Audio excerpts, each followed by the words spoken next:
Induction motors are the most commonly used electrical machines.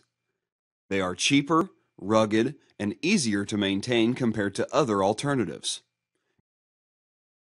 In this video, we will learn the working of a three-phase squirrel cage induction motor. It has two main parts, stator and rotor. Stator is a stationary part, and rotor is the rotating part.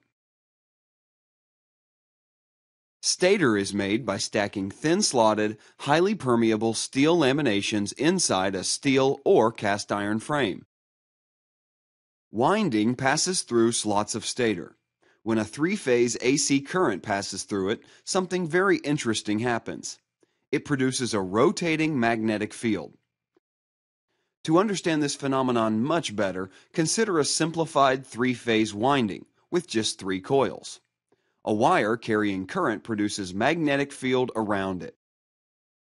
Now, for this special arrangement, magnetic field produced by three-phase AC current will be as shown at a particular instant.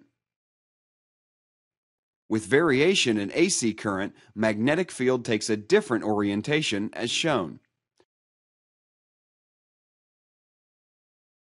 From these 3 positions, it's clear that it's like a magnetic field of uniform strength rotating. The speed of rotation of a magnetic field is known as synchronous speed.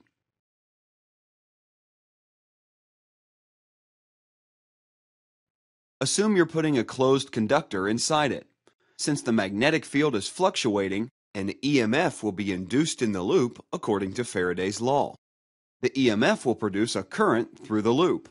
So, the situation has become like a current-carrying loop is situated in a magnetic field. This will produce magnetic force in loop, according to Lorentz law. So, the loop will start rotating. A similar phenomenon happens inside an induction motor also. Here, instead of a simple loop, something very similar to a squirrel cage is used. Three-phase AC current passing through stator winding produces a rotating magnetic field. So, as in the previous case, current will be induced in bars of squirrel cage, which is shortened by end rings, and will start rotating. That's why it's called an induction motor. Electricity is inducted in the rotor by magnetic induction rather than direct electric connection. To aid such electromagnetic induction, insulated iron core lamina are packed inside the rotor. Such small slices of iron make sure that eddy current losses are minimum. This is another big advantage of a three-phase induction motor. It is inherently self-starting. So, you can see here that both magnetic field and rotor are rotating. But at what speed will the rotor rotate? To obtain this answer, let's consider different cases.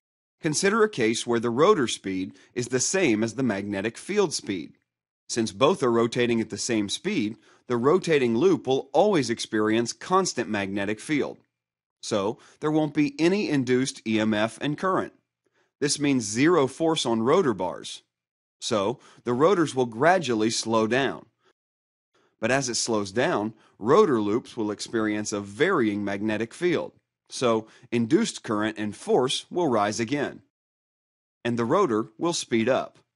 In short, the rotor will never be able to catch up with the speed of the magnetic field. It rotates at a specific speed, which is slightly less than synchronous speed. The difference between synchronous and rotor speed is known as slip. Rotational mechanical power is transferred through a power shaft. In short, in an induction motor, electrical energy is entered via stator and output from motor. Mechanical rotation is received from rotor. Energy loss during motor operation is dissipated as heat. So, a fan at the other end helps in cooling down the motor. Hope you got a good introduction on the working of induction motors. Thank you.